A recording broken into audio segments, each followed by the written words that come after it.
صدیقین جو ہوتے ہیں وہ خلوت پسند ہوتے ہیں، یہ جلوت پسند ہوتے ہیں، ایکسٹروورٹس۔ محفل میں یہ خوش رہیں گے، اکیلا پن ان کو بہت بھاری گزرتا ہے۔ یہ لوگ چونکہ غور و فکر کے عادی نہیں ہوتے اور کچھ اپنے معاشرے کے تعصبات کا ان کے اوپر غلبہ ہوتا ہے، انہیں نبی کی دعوت کو سمجھنے میں دیر لگ جاتی ہے۔ اب اس کی سب سے بڑی مثال دے رہا ہوں، حضرت حمزہ انتہائی محبت کرتے ہیں حضور سے، چچا بھتیجے کا رشتہ بھی ہے، خالہ زاد بھائی بھی ہیں، دودھ شریک بھائی بھی ہیں، ساتھ کے کھیلے ہم جولی بھی ہیں، کہ 6 سال بیت گئے ہیں، سوچا ہی نہیں بھتیجا کیا کہہ رہا ہے، سوچا ہی نہیں۔ اپنی تیر کمان لی نکل گئے، شکار کر رہے ہیں، وہیں پہ بھون بھون کے کھا رہے ہیں، یہی ان کی ہابی تھی۔ جیسے حضرت اسماعیل کا نقشہ آتا ہے علیہ الصلوۃ والسلام، حضرت حمزہ کا بھی سیرت و کردار کے اعتبار سے وہی نقشہ تھا۔ 6 سال لگ گئے، سوچا ہی نہیں، اور سوچا بھی ہے تو کس طور سے، جذباتی طور پر برسٹ ہوئے۔ ایک روز شکار سے واپس آیا، ابھی گھر میں داخل نہیں ہوئے تھے کہ صوبیہ وہ لونڈی جس نے دونوں کو دودھ پلایا تھا، حضور کو بھی اور ان کو بھی، اور انہوں نے کہا کہ حمزہ آج تو ابو جہل نے تمہارے بھتیجے کے ساتھ بہت برا سلوک کیا ہے۔ گھر میں داخل نہیں ہوئے، سیدھے گئے جہاں وہ اپنا پرا جمائے بیٹھا تھا، اس کے سر پر جا کر کمان ماری، سر پھٹ گیا اس کا۔ کہا تم نے یہ کیا ہے؟ اچھا تم اس کے خلاف ہو، چلو میں اس پر ایمان لاتا ہوں، آؤ میدان میں۔ جذباتی انداز ہے، یہ غور و فکر کا معاملہ نہیں تھا، جذباتی تھا۔ یہی معاملہ حضرت عمر کا ہے، تلوار لے کر نکلے ہیں، ننگی تلوار، آج تو گردن اڑا کے آؤں گا محمد کی صلی اللہ علیہ وسلم۔ یہ کل کل کل کل ہر گھر میں لڑائی ہے، اولاد ماں باپ سے جدا ہو گئی، بھائی بھائی سے کٹ گیا، بہن بھائی سے جدا ہو گیا، شوہر بیوی سے، بیوی شوہر سے جدا ہو گئی۔ یہ محمد نے کیا ہمارے معاشرے کے ساتھ کیا صلی اللہ علیہ وسلم، وفداہ آباؤنا و امہاتنا۔ لہذا آج تو قصہ پاک کر کے آؤں گا۔ وہ بھی اسی طرح کے تھے، پہلوان قسم کے آدمی، ادھر اس کو کندھا مارا، ادھر اس سے لڑے، ادھر اس سے کشتی کر رہے ہیں، اس طرح کے آدمی تھے۔ اب حضرت حذیفہ درمیان میں مل گئے، کہاں جا رہا ہے عمر؟ کہ آج محمد کا بس میں قصہ پاک کرنے جا رہا ہوں صلی اللہ علیہ وسلم۔ وہ ایمان لا چکے تھے، انہیں پتہ نہیں تھا۔ ان کا تم محمد کو جا رہے ہو قتل کرنے، اپنی بہن اور بہنوئی کو تو جا کے دیکھو، وہ ایمان لا چکے، فاطمہ بنت خطاب اور سعید ابن زید۔ اب جو انہیں غصہ چڑھا ہے، آگ بگولا ہو کر آئے، دروازہ پیٹا ہے، وہاں اندر میاں بیوی بیٹھے ہوئے، سورہ شعراء کی آیات، سورہ طٰہٰ کی آیات نازل ہوئی تھی، اور حضرت خباب بن الارت آئے تھے وہاں پہ انہیں پڑھانے کے لیے، تو پڑھا رہے تھے۔ معلوم ابو عمر آ گیا، انہیں تو کہیں چھپایا، دروازہ کھولا، کیا پڑھ رہے تھے تم؟ یہ چپ۔ بہنوئی کے تھپڑ مارا زور سے، بہن درمیان میں، اس کے تھپڑ مارا۔ بہن کا ایک جملہ، عمر چاہے تم ہمیں ہلاک کر دو، اب جو دین ہم نے اختیار کیا ہم نہیں چھوڑنے والے۔ موم ہو گیا۔ یہ صنف نازک، اس میں اتنا دم خم کہاں سے آ گیا؟ عرب کے اس معاشرے میں عورتوں کا مقام کیا تھا؟ ان کی کوئی حیثیت تھی کہ مردوں کے سامنے بول سکے؟ اچھا کیا پڑھ رہے تھے مجھے بتاؤ؟ نہیں تم نجس ہو، وہ کلام پاک ہے، تم نہیں پڑھ سکتے، نہاؤ۔ غسل کرایا، پھر سورہ طٰہٰ کی آیات پڑھی، مان لے آئے۔ جو تلوار ننگی کر کے جا رہے تھے، اس کو جیسے غلاموں کا رواج تھا کہ وہ تلوار کو اپنی گردن کے اندر لٹکاتے تھے، وہ لٹکا کر لے کر گئے۔ یہ شہداء ہے۔ ہماری امت کے عظیم ترین صدیق ابو بکر اور عثمان رضی اللہ تعالی عنہما، اور عظیم ترین شہداء حمزہ اور عمر رضی اللہ تعالی عنہ۔ اب آئیے آخری مرحلہ میری گفتگو کا۔ جن لوگوں نے حضور کا ساتھ دیا اور ساتھ دینے میں یہ شہداء آگے نکل جاتے، صدیقین پیچھے رہ جاتے. یہ غور و فکر کرنے والے، وہ جو اقبال نے کہا نا کہ لاکھ حکیم سر بجیب ایک کلیم سر بکف، تو یہ جو ہوتے ہیں شہداء یہ سر بکف والے لوگ ہیں، تو یہ آگے نکل جاتے ہیں. پھر لہذا حضرت عمر کے ایمان لانے پر پھر مسلمانوں نے مسجد کے اندر آ کر اور کھولا صحن کعبہ کے اندر آ کر نماز پڑھی. اور جب ہجرت کے لیے نکلے ہیں تو اعلان کر، باقی چھپ کے نکلتے تھے صحابہ، چھپ کر، پتہ لگ جائے کسی کو. اور آپ نے آ کر وہاں 2 رکعت نماز پڑھی اور کہا دیکھو میں جا رہا ہوں، ہجرت کر رہا ہوں، اگر کسی کی خواہش ہو کہ اس کی ماں اسے روئے تو آئے اس پہاڑ کے پیچھے میرا مقابلہ کر لے، روک لے مجھے. تو یہ تھے حضرت عمر. لیکن اب جو بات کہہ رہا ہوں، جنہوں نے ساتھ دیا اور اس میں اپنی جانیں دے دیں، اس کام میں، اس شہادت علی الحق میں، اس شہادت علی الناس میں، اس شہادت للہ میں اپنی جانیں دے دیں، وہ گویا کہ کوالیفائی کر گئے کہ انہیں شہید کہا جائے، گواہ اللہ کا کہا جائے.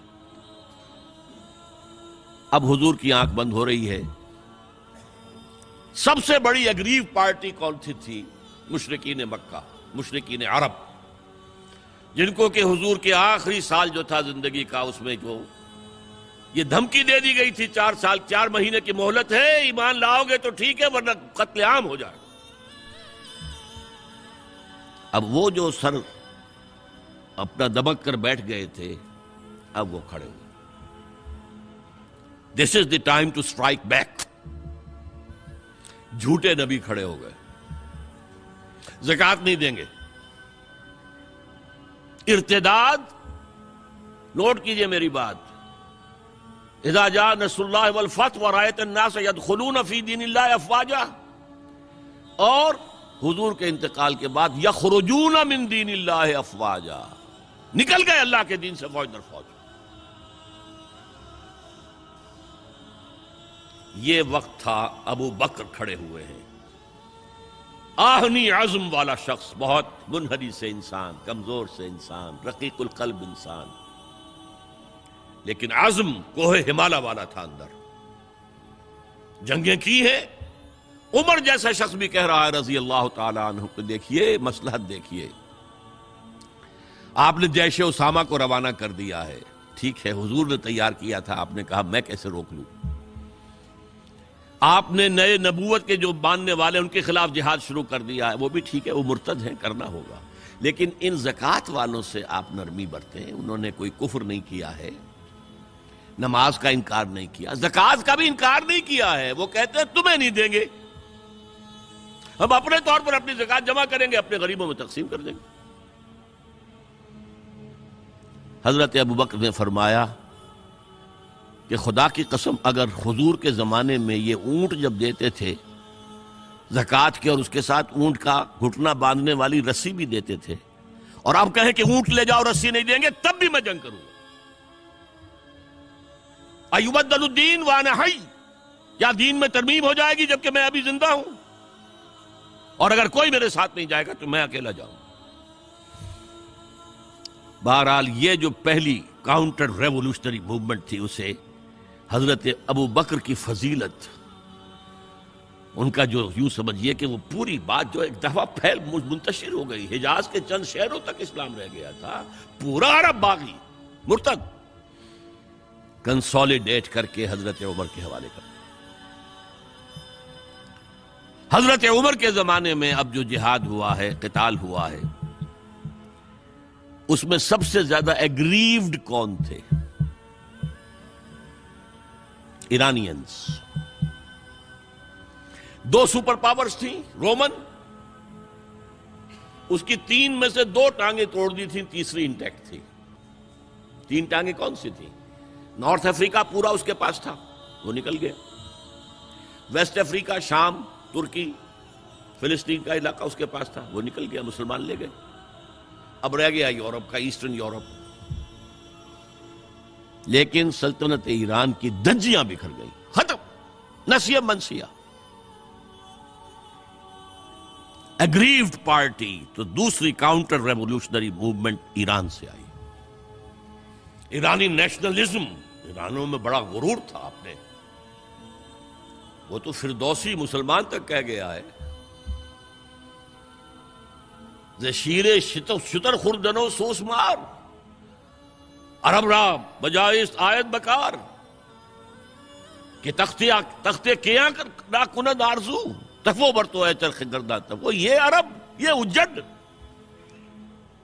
یہ سوسمار، گو کا گوشت کھانے والے اور اونٹ کا دودھ پینے والے، آج ان کی یہ مجال ہو گئی ہے کہ تخت قیانی، یہ امپائر ایرانین آج اس تخت کی آرزو کر رہے ہیں. تفو برتو ہے چرخ طرفا گردہ تفو. اڑ گئے، پرخچے اڑ گئے. اس نے حضور کا نامہ مبارک چاک کیا تھا، سلطنت چاک ہو گئی. اب یہ جو ان کے اندر تھا پرائڈ آف نیشنلزم، اس نے حضرت عمر کو شہید کیا. ابو لولو فیروز ایک مجوسی ایرانی اور ایک ایرانی جنرل ہرمزان، ان کی سازش. یہ ہرمزان کتنا چالاک تھا ذرا نوٹ کیجئے. اس کے خلاف بہت سے مقدمات تھے اور جب پکڑا گیا تو اس کا قتل ہونا تھا. قتل کے لیے لے آیا گیا حضرت عمر کی عدالت میں سامنے. ہیلا کیا اس نے کہا مجھے ذرا پانی پلا دو. ٹھیک ہے، ماؤ بھائی پانی، کٹورا ہاتھ میں لے کر. پہلے مجھے یہ ضمانت دو کہ جب تک میں یہ پانی نہ پی لوں مجھے قتل نہیں کرو گے. ہاں ہاں ہاں تم پی لو پانی، ہم نہیں قتل کریں گے، پانی پی لو.